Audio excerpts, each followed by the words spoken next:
One. I'm praying that we have new leadership. So, what I'm supporting our group kasi we have a block. Our block is the veteran. And that is Senator Lauren Legarda, Senator Tito Soto, Senator Bing Lacson, and myself. So that's the veteran block right now. And we're, of course, initially we were pushing for Senator Soto as the Senate President because I was his majority leader. I'm a loyal majority leader of the Senate President. He was Senate President for almost 4.5 years. Ako man ang iyagin mo na Senate Majority Leader. And at that time, we passed a lot of legislation in spite of the pandemic. Kaya naigo kami sa pandemic. And itakti niya ang leadership niya. Why siya ka-absent? Kami online kami tanan. Okay. Good day. No? That was Senator Migs Subiri. Recently, he had an interview, and in that interview, he said that they have formed a bloc in the 20th Senate, the veteran bloc, no? Comprising of 4 veteran senators, himself, Soto, Lacson, and Legarda. He was saying that they were supporting the bid for the Senate presidency of Tito Soto, but it appears that they have been defeated, no, by another candidate, no other than Senator Cheese Escudero. Our topic for this blog is the impeachment complaint will be dismissed by the 20th Senate by a vote of 13-11. That's my prediction. Now, who are these 13? Who will vote to dismiss the complaint once the 20th Congress reconvenes, as a Senate impeachment court? Okay, so let us one by one identify the probable 13 votes who will vote to dismiss the complaint upon the motion, either from the defense through its affirmative defense, in the answer, or upon the motion of one of the senator judges, on the ground of lack of jurisdiction. Okay, so who are these 13 possible senators? First, it would appear that Cheese Escudero, in fact, Mig Subiri, later in that interview, admitted that Cheese already has 13 votes, enough for him to be elected or re-elected as Senate President. As of now, 20th Congress, these are the 24 senators. Cheese, Jinggoy, Bam, Peter Cayetano, Pia Cayetano, Bato, JV Ejercito, Gatchalian, Go, Hontiveros, Lacson, Lapid, Legarda, Marcoleta, Marcos, Padilla, Pangilinan, Soto, Rafi Tulfo, Erwin Tulfo, Villanueva, Mark Villar, Camille Villar, and Mig Subiri. Among the 24 senators, the re-electionists in 2028 are Cheese, Jinggoy, Peter Cayetano, JV Ejercito, Lauren Legarda, Robin Padilla, Rafi Tulfo, and Mark Villar. Those who will end their term, no? In other words, nakadalawang beses na sila, no? 12 years na sila, no? Are Gatchalian, hindi na sila tatakbo sa 2028, no? Ontiveros, Villanueva, and Subiri, no? So, according to Subiri, these are the members of the veteran bloc, no? Soto, Lacson, Legarda, Subiri, no? Sa pink block naman, no? Ito sila, no? Si Ontiveros, si Bam, at saka si Kiko Pangilinan, no? So kung i-add mo tong pink at saka veteran block, assuming, no, na anti-Sara sila, no? Si Soto, Lacson, Legarda, Subiri, that's 4. Then pink, Ontiveros, Bam, Pangilinan, that's 7, no? Tapos kung titingnan mo rin yung mga senators na nag-end ng term, based sa remand voting in the 19th Congress, most likely mag-vote ng conviction ito si mag-vote ng no to dismiss, no? Si Gatchalian, Ontiveros, and Zubiri, kasi hindi kailangan ni Subiri ang DDS sa 2028 kasi hindi siya re-electionist, no? So you have 1, 2, 3, 4, 5, 6, 7, 8, 9, 10. So 10, no? So sino kaya ang magboboto ng no, no? Of course, itong si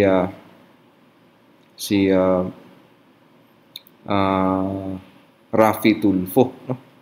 Most likely, no? Rafi Tulfo, no? So, ang magnono na no to dismiss, no, is si Bam, si Gatchalian, si Ontiveros, si Lacson, si Lapid, kasi kung saan si Lacson, nandun si Lapid, si Legarda, no, si Pangilinan, si Soto, tapos si Tulfo Rafi, and si Tulfo Erwin. Okay? Si Erwin Tulfo, so kung i-count natin, 1, 2, 3, 4, 5, 6, 7, 8, 9, 10, tapos pang 11 si Mig Subiri, no? No to dismiss. The rest, dismissal yan sila, no? Including Villanueva, no? Before we go to the explanation as to why these 13 senators will vote to dismiss the complaint, no? Tingnan muna natin to si Cheese Escudero, no? As I've said, according to Migs, no, in that interview, it appears that Cheese Escudero already has 13 votes to be re-elected as Senate President, no? Now, in the 19th Congress, Cheese clearly was leaning towards Malacanang, no? In other words, Cheese becoming a Senate President, ousting Mig Subiri, no? December, I think, of 2024, no? No, not December, but last year, no? It was clearly a maneuver by Malacanang. Okay? So, malaki ang utang na loob ni Cheese sa Malacanang in the 19th Congress for becoming the Senate President. But that is not the case in the 20th Congress. Why? If you look at the composition of the 20th Congress, as I have explained in the previous blog, the Duterte bloc has a significant number. I said around 7 to 8 senators yan sila, no? And they can make Cheese Escudero retain his position as Senate President. Okay? And because of the significant number of the Duterte bloc, no, senators in the 20th Congress, it practically removes the 20th Senate from the sphere of influence of Malacanang. No? Wala na sa kontrol ng Malacanang ang 20th Senate. Although Cheese is identified with Liza Marcos, by virtue of Paquito Ochoa and of course Toby Tiangco, no? His presidency in the 20th Congress has been made possible because of the support of the Duterte bloc. Okay? And so therefore, Marcos Jr. no, cannot dictate on Cheese to move against VP Sara. Because, you know, Cheese is a pragmatic, pragmatic politician. No? He sees that Marcos Jr. is already lame duck, no? And if he antagonizes the DDS, the DDS, no, will make or break his re-election bid in 2028. Nakita na ni Cheese yan, no, sa last May 2025 elections na zero talaga ang mga candidates na identified with Marcos Jr. So, although malakas si Cheese sa Luzon, no, particularly sa southern Luzon, he needs the votes of the Mindanaoans to win, no, in 2028. No? So, in other words, Marcos Jr. and Liza, no, cannot just, you know, plot and remove Cheese because they have no more numbers in the 20th Senate. Nakita yan ni Cheese. No? Nakita ni Cheese yan na wala na, no? Wala nang influence, wala nang control ang Malacanang sa 20th Congress at sa 20th Senate because of the numbers of the Duterte bloc. Okay? So, nakuha niya, no?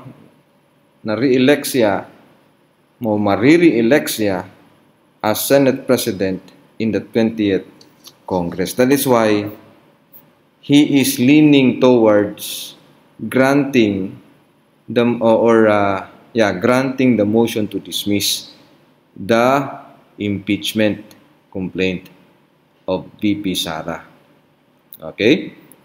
Jinggoy, no explanation. He is a re-electionist and he is also leaning towards VP Sara. In 2022, no? Was it 2022 or 2019? 2022. Jinggoy was a candidate of the UNITEAM and he was identified with the VP Sara group. Okay? Peter Cayetano is also a re-electionist, and judging from his pronouncements, no, he supports Cheese because he wants something from Cheese. No, he wants the majority floor leader position. Okay, because the majority floor leader position in the 19th Congress was occupied by Senator Tolentino, who did not win last elections. So, Cayetano will become the Senate majority floor leader. Jinggoy will remain as Senate pro tempore. No? Pia Cayetano will also vote to dismiss because well, she is the sister of Peter Cayetano, but more importantly, she was endorsed by the INC. No? And of course, we know the INC does not want the impeachment of VP Sara. No? Of course, Bato, no need to explain that, no? JB Ejercito will also vote to dismiss because, well, the ERAP factor, and at the same time, he was a candidate of the unit team in 2022, identified with VP Sara, and he will be a re-electionist in 2028, and he needs the vote of the DDS, particularly Mindanao. No? Bongo, no explanation needed. No? Marcoleta, no explanation needed. Marcos, Padilla, no? Mark Villar,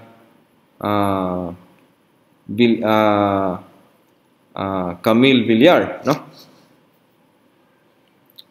Si Villanueva, no?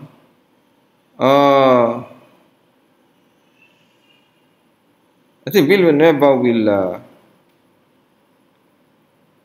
will vote to dismiss also, no? Although he is not a re-electionist, no? But judging from his decisions, no? In the 19th Congress, Villanueva is a staunch critic of the group of Martin Romualdez. No? Remember, he is the arch enemy of Congressman Zaldico. No?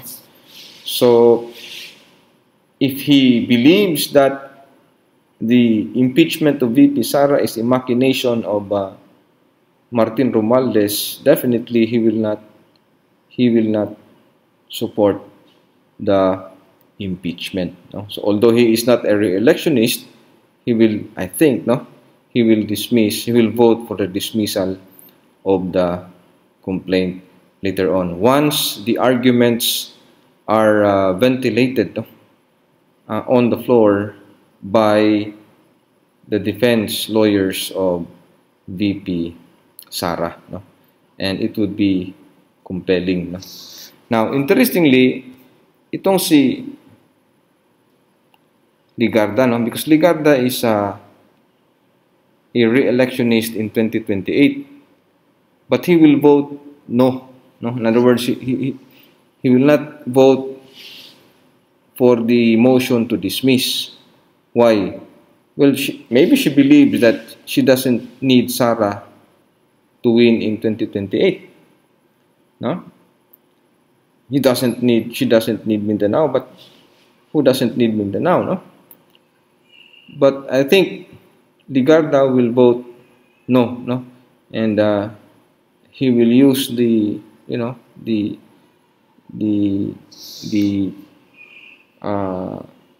neutral card, no, to defend, no, his no vote.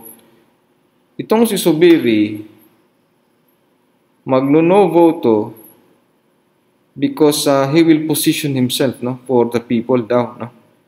And of course he would want the truth and doesn't need Sara to get elected in 2031, because he also believed that from Mindanao, he being from a Mindanaoan, the Mindanaoans will vote for him, no matter what, no.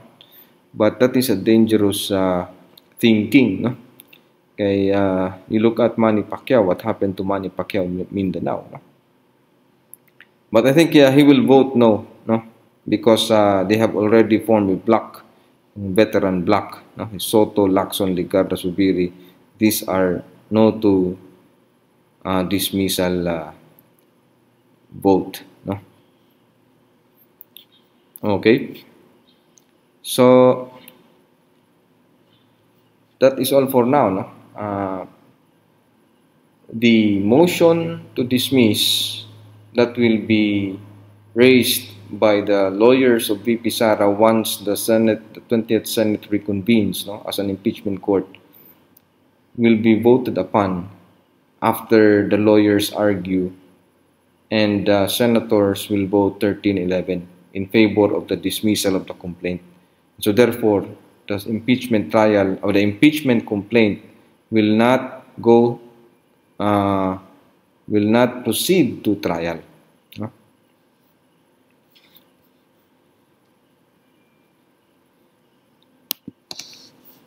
Okay, thank you for listening.